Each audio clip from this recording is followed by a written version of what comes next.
I consider myself a generally forgiving person. No, I don't. But there are some things streamers do that irk me to the core. I will literally click away faster than you can say, but fortunately for you, most of these are pretty easy fixes. These are 5 things streamers do that trigger me. My name is Chris Folea. I'll be your professor. Welcome to StreamSchool.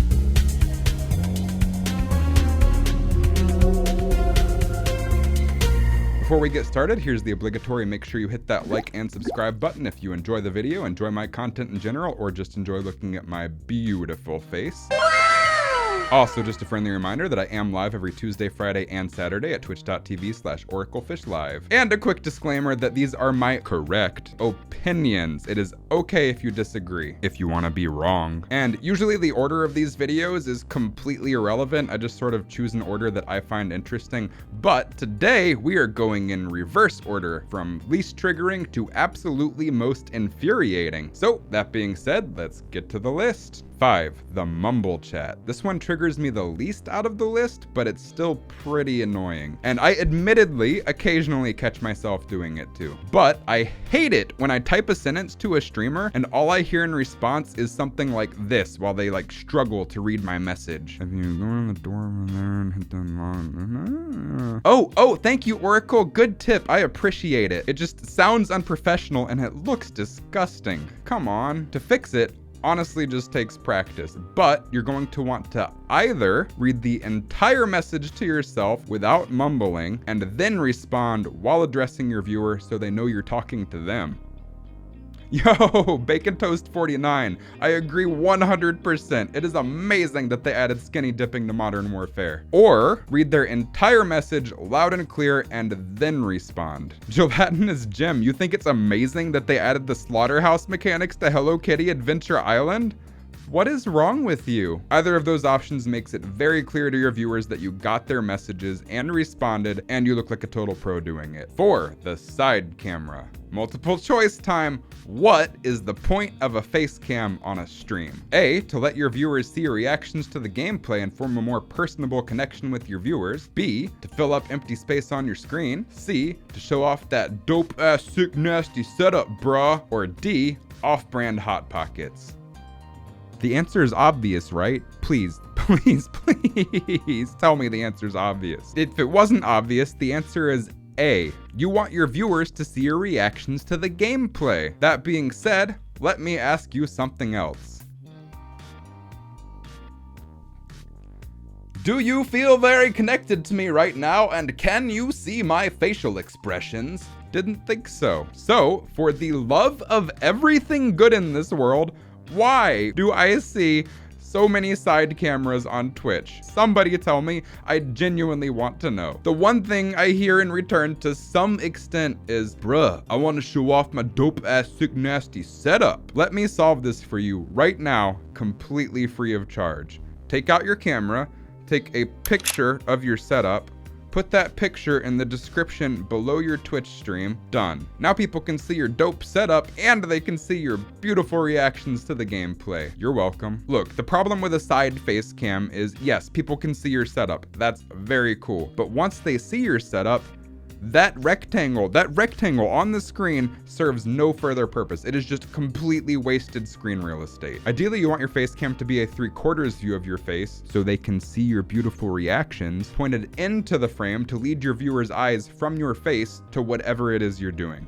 3, clipping audio. Let me tell you, if I hop into a stream and I hear something similar to, "Oh my god, I never go back and watch or listen to my streams or even test my setup," I'm out. Period. Now, I'm not an audio engineer. I can't offer specific advice for your specific setup, mixer, or audio interface in regards to clipping. But please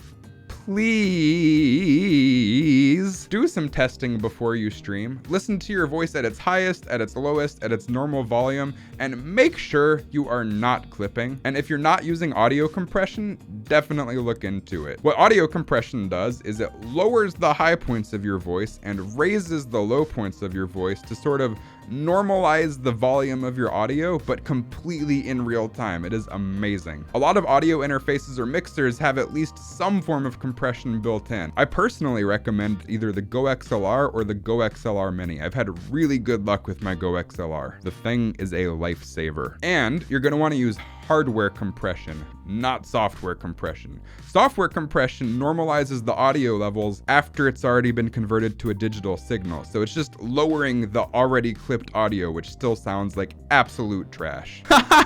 2, the floating microphone arm. Woo, spooky. We'll hit this point a little bit harder in my upcoming green screen video, but I wanted to mention it here because it flat out triggers me. Look at this. Look at this. Does this look professional or clean to you? Now, I am all for having microphones on screen. They can look cool, fancy, techy, expensive. They can really just add to your all-around image. And it's important to get the thing relatively close to your mouth. However, if you are using a green screen, do not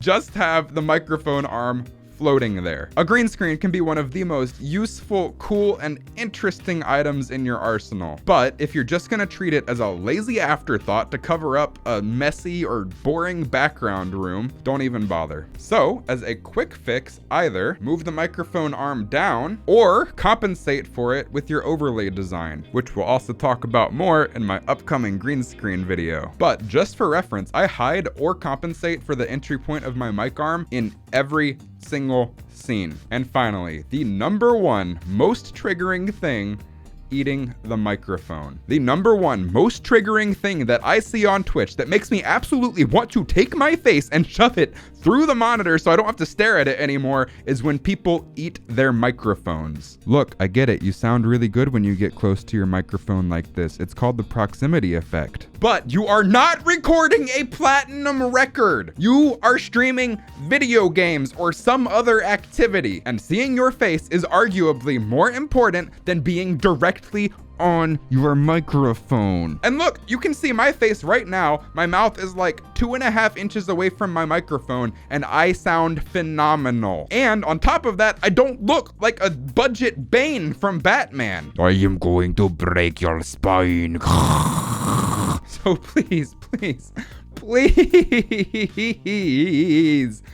I am begging you, put at least a couple inches between your face and the microphone when you're streaming so I can see your beautiful face. And I occasionally see people with the SM7B, a $400 microphone, talking into it like this. The SM7B is not a side address microphone. And this applies to all microphones. Not that they're not side address, but just make sure you're talking into the right area of it.